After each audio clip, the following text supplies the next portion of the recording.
बिस्मिल्लाहिर्रहमानिर्रहीम। अस्सलामु अलैकुम। प्रोग्राम आपकी बात के साथ मैं हूं आपका होस्ट मोहम्मद औरंगज़ेब खान। नाज़रीन, आप लोग जानते हैं कि प्रोग्राम आपकी बात में हम आपके मसाइल की बात करते हैं। जिस तबके का इस्तेहसाल किया जा रहा होता है, जिस तबके के साथ या फ़र्द के साथ ज़्यादती हो रही होती है, हम उसकी बात करते हैं। आप लोग जानते हैं कि ज़िला लिया में इस वक्त थल जीप रैली का इनेकाद हो रहा है और पिछले 6 साल से इस इवेंट का इनेकाद किया जा रहा है और हर साल एक ही रविश अपनाई जाती है। हर साल एक तबके को इग्नोर किया जाता है। मैं बात कर रहा हूँ लिया के शोरा की, लिया के सिंगर हजरात की, लिया के अदीबों की, जिनको हर इवेंट में इग्नोर किया जाता रहा और इस साल भी उनको इग्नोर किया गया। ज़िला लिया की तरफ से एक भी शायर, एक भी सिंगर, एक भी अदीब को इस थल जीप रैली के इवेंट में मदऊ नहीं किया गया। हालांकि उनका कहना यह है कि हम बिल्कुल बिला मुआवजा भी वहाँ पर जाने के लिए तैयार थे, क्योंकि इंसान हमेशा कोशिश करता है कि उसको इज़्ज़त मिले। पैसे के लिए लोग काम करते हैं लेकिन एक हद तक, लेकिन इज़्ज़त के लिए इंसान अपनी जान तक देने के लिए तैयार हो जाता है। लेकिन जब सियासतदान और ज़िला इंतज़ामिया आपको इज़्ज़त देने से इनकार कर दें, आपके अपने ज़िला के लोग आपके साथ इतनी बेमुरव्वती करें कि बाहर से आने वाले लोगों को लाखों रुपए दिए जाएं और आपको मुफ्त में भी ना बुलाया जाए, तो तकलीफ़ ज़रूर होती है।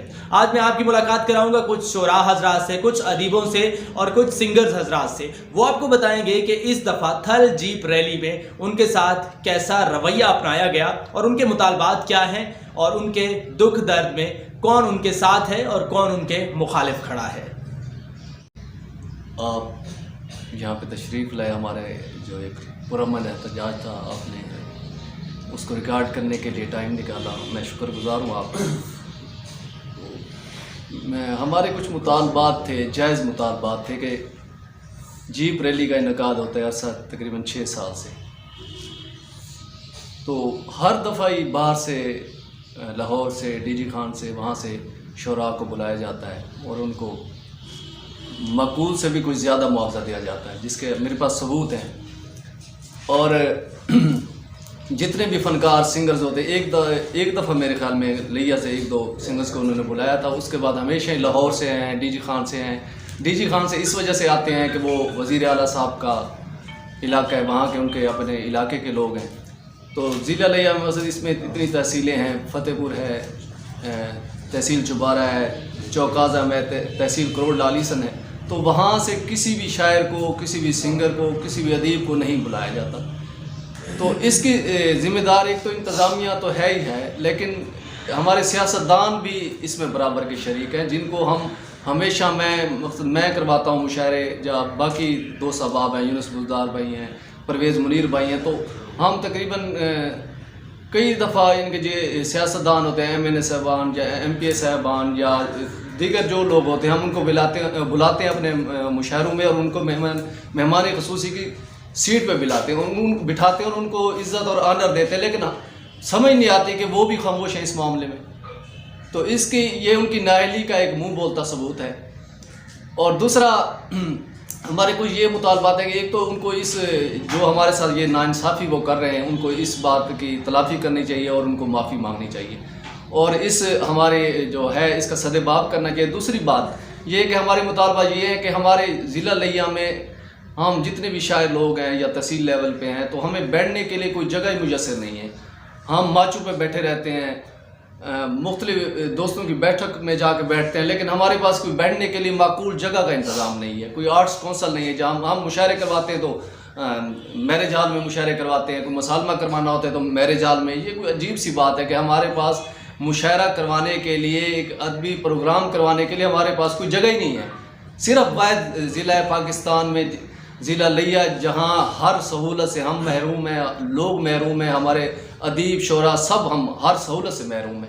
तो हमारा मुतालबा ये था कि एक तो हमें आर्ट्स कौंसल मुहैया किया जाए, दूसरा मैं ये चाह रहा था कि हमारे जितने भी अदीब लोग हैं, दानिशवर शोरा और सिंगर्स हजरात जो भी हैं, उनको एक जैसे स्पेशल पर्सन का एक कार्ड होता है, हमें एक कार्ड इशू किया जाए ताकि हम जिस ऑफिस में जाएँ, जिस इदारे में जाएँ, अस्पताल में जाएँ, हमें इज़्ज़त दी जाए, हमें चेयर पेश की जाए। ये हमारा हक बनता है। और दूसरा मैं चाहता हूँ कि चाहे जितने भी शायर, कोई गरीब है, कोई अमीर है, चाहे कोई सरकारी मुलाजिम है, अगर वो शायर हैं तो और जो सिंगर भी हैं, उनके जो बच्चे हैं उनको سکول کے اخراجات اور فیسیں وغیرہ ان سے مستثنا قرار دیا جائے. یہ ہمارا مطلب دیکھو نا وکلاء صاحبان ہیں ان کو اگر کالونیاں مل سکتی ہیں تو اسی وجہ سے ملتے ہیں کہ ان کو کالونیاں ملی ہیں, ان کو یہاں پلاٹ ملی ہیں, تو کیا جو شعراء ہیں ان کو کوئی حقوق حاصل نہیں ہے کہ ان کو کوئی کالونی مہیا کی جائے, کوئی پلاٹ دیے جائیں جو غریب ہیں.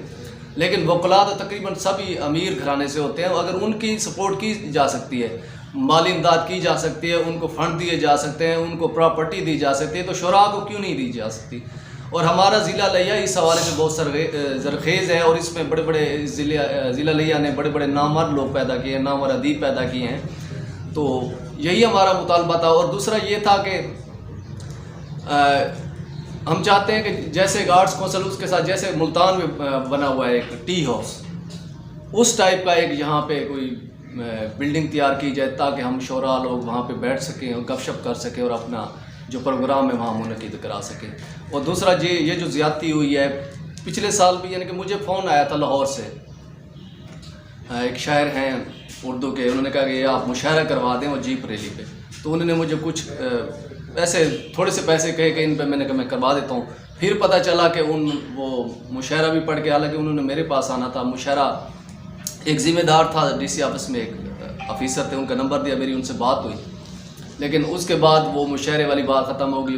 4-5 شعراء تھے, پچھلے سال کی بات ہے, جس میں تہذیب حافظ صاحب تھے اور علی شاہ رخ بھائی تھے, اکرام عارفی صاحب تھے, مخمور قلندری صاحب تھے, باقی 1-2 شاعر تھے. تو پھر میرے علی شاہ رخ بھائی سے بات ہوئی تو میں نے کہا مرشد آپ نے تو میرے پاس تشریف لانا تھا, تشریف لے کے آنا تھا, آپ کیوں نہیں ہے. انہوں نے کہا بس جی وہ مشاعرہ ہو گیا ہے تو بس 1.5 لاکھ حافظ صاحب کو دیا, انہوں نے 50-50 ہزار ہمیں دیے ہیں.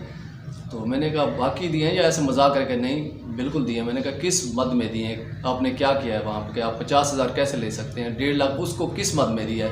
تو میں نے کہا میں احتجاج کروں گا, میں لیے میں جاتا ہوں, اپنے دوستوں کو اکٹھا کرتا ہوں اور میں اس بارے میں احتجاج کرتا ہوں کہ آپ باہر سے لوگوں کو بلوا کے, ہمیں ان پہ کوئی اعتراض نہیں ہے, وہ اچھے شاعر ہیں اور ہمارے دوست ہیں, ہمارے بھائی ہیں, ان کو ہمیں کوئی اعتراض نہیں ہے. لیکن کم از کم لیا میں سے کچھ تو شعراء ہونے چاہیے ضلع لیا کے مختلف تحصیلوں سے, ایک شاعر کو بلا کے ان کی حوصلہ افزائی کر سکتے ہیں. بے شک پیسے نہ دیں لیکن ان کو عزت تو دے سکتے ہیں نا, آنر دے سکتے ہیں, لیکن نہیں.